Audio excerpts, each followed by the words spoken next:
Hi hello welcome to టీవీ24. వైఎస్ఆర్సీపీ పార్టీకి ఇప్పుడు ఎక్కడ లేని బాధ వచ్చేసింది. అదిగో మా భారతమ్మని గాడిద అనేసింది ఒక జనసేన పార్టీ వీర మహిళ సుభాషిణి గారు అని చెప్పి సోషల్ మీడియాలో రచ్చ రచ్చ చేసేస్తారు. అసలు ఆవిడ ఎందుకంది అనేటువంటిది మాత్రం చూపించట్ల. సరే మనం ఏమన్నాం, దానికి ప్రతిస్పందనే కాదే కదా అక్కడి నుంచి వచ్చింది అనేది అర్థం చేసుకోకుండా ఇష్టానుసారం రెచ్చిపోతున్నారు, అందరినీ మభ్యపెట్టేటువంటి ప్రయత్నం చేస్తున్నారేమో అనిపించింది. రీసెంట్గా మన ఆర్కే రోజా గారు తెలుసుగా, ఆవిడ నియోజకవర్గానికి ఏం అభివృద్ధి చేశారు అనే దాని గురించి చెప్పుకోవటం మానేసి, సరే ఆమె మంత్రిగా ఏదో పదవి అనుభవించినప్పుడు ఆ మంత్రి పదవికి ఏం చేశారు అనే దాని గురించి చెప్పుకోవటం మానేసి, దాని గురించి ఎక్కడ అడుగుతారో, దాని గురించి ఎక్కడ మనం ఏం చేసామో చెప్పుకోలేకపోతామేమో అని నోటికి ఏదొస్తే అది బూతులు ఇష్టానుసారం రెచ్చిపోయి మాట్లాడినటువంటి ఘటనలు మనం చూసాం.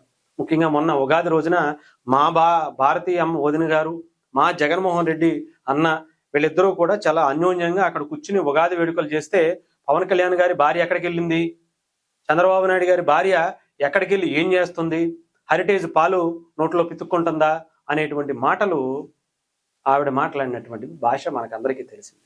అవి పక్కకు పెట్టేసి దానికి కౌంటర్గా సుభాషిణి అనేటువంటి జనసేన వీర మహిళ ఇచ్చినటువంటి కౌంటర్, ఆవిడ కూడా కొంచెం గట్టిగానే స్పందించింది. ఎందుకంటే ఆవిడ మాట్లాడినటువంటి భాష అలాంటిది. పవన్ కళ్యాణ్ గారి భార్య గురించి ఎక్కడికి వెళ్ళింది, ఏం చేస్తుంది, ఇంట్లో కూర్చుని ఏం చేస్తున్నారు, గాడిదలు కాస్తున్నారా అనేటువంటి భాష మాట్లాడితే, అయ్యా అమ్మ రోజా గాడిద అని చెప్పి ఆవిడ కూడా కొంచెం ప్రతిస్పందనగానే మాట్లాడింది. మరి అంటే ఆడవాళ్ళందరూ గాడిదలా అయితే కనుక మరి భారతిరెడ్డి గారు కూడా గాడిదే కదా అనేటువంటి భాష మాట్లాడేసింది. అంటే వాళ్ళు మాట్లాడారు కదా అని వీళ్ళు మాట్లాడడం అంటే కరెక్టేనా అంటే, అలాంటి వాళ్ళకి ఇది కరెక్టేనేమో అనిపిస్తుంది. స్పందనకి ప్రతిస్పందన ఉంటుందిగా, మరి అదే జరిగింది ఇప్పుడు ఆంధ్రప్రదేశ్లో. ముఖ్యంగా మరి గతంలో మన చరిత్ర కూడా చూసుకోవాలి కదా. పవన్ కళ్యాణ్ గారి భార్యని కార్లతో పోల్చినప్పుడు సాక్షాత్తు జగన్మోహన్ రెడ్డి గారు పెట్టినప్పుడు ఇలా మాట్లాడకూడదు, ఇలా మనం ఎదుటి వాళ్ళి రాజకీయంగా వాళ్ళు వచ్చినప్పుడు వాళ్ళ గురించే మాట్లాడాలి తప్ప వాళ్ళ ఇంట్లో వాళ్ళ గురించి మనం ఎందుకయ్యే ఎలాంటి నీచమైనటువంటి రాజకీయం చేయటం అని అప్పుడు కూడా ఈ సూక్తులు పెడుతుంటే బాగుండేది.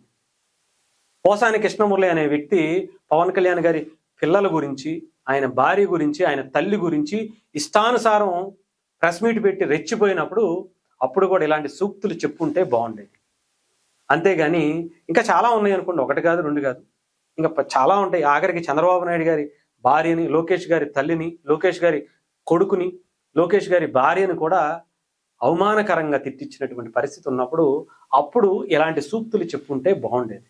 అంతేగాని అవేమీ చెప్పకుండా ఇప్పుడు మీ దగ్గరకు, అంటే మీరు అధికారంలో ఉన్నప్పుడు మీతో తిట్టించుకుని అధికారంలో దిగిపోయిన తర్వాత కూడా కొవ్వెక్కి మీరు మాట్లాడేటువంటి భాషని ఇంకా కంట్రోల్ చేసుకోకపోగా ఇంకా రెచ్చిపోతా ఉంటే వాళ్ళ చేతులు కట్టుకుని కూర్చోవాలా?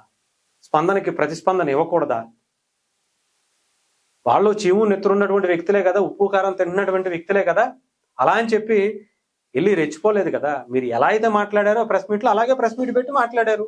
మీరు అన్నదానికే అదే మాటలు తిరిగి మిమ్మల్ని అంటే ఎలా ఉంటుందో చూపించారు అంతే. దానికే ఎంత ఉలిక్కి పడితే ఎలాగా చెప్పండి?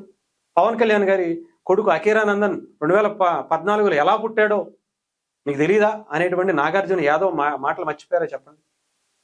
చాలా ఉన్నాయి, అలా చెప్పుకుంటూ పోతే కొన్ని వందల మాటలు ఉంటాయి. ఆఖరికి సొంత జగన్మోహన్ రెడ్డి గారి కన్న తల్లిని చెల్లిని కూడా బూతులు తిట్టించినటువంటి సంస్కృతి కదా మనది. మనం నీతులు చెప్తే ఎలా చెప్పండి?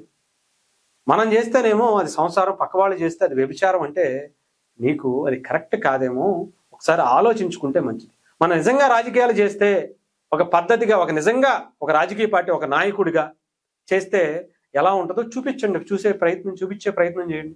పాలసీస్ గురించి సిద్ధాంతపరంగా వాళ్ళ శాఖలకు సంబంధించినటువంటి అవకతవకల గురించి మాట్లాడేటువంటి ప్రయత్నం చేయండి. ఎంతసేపు ఇంట్లో వాళ్ళ ఆడవాళ్ళ గురించి, వాళ్ళ గురించి, వీళ్ళ గురించి తప్ప మనకి నిజంగా చేత కాకపోతే ఇలాంటి మాటలు వస్తాయి.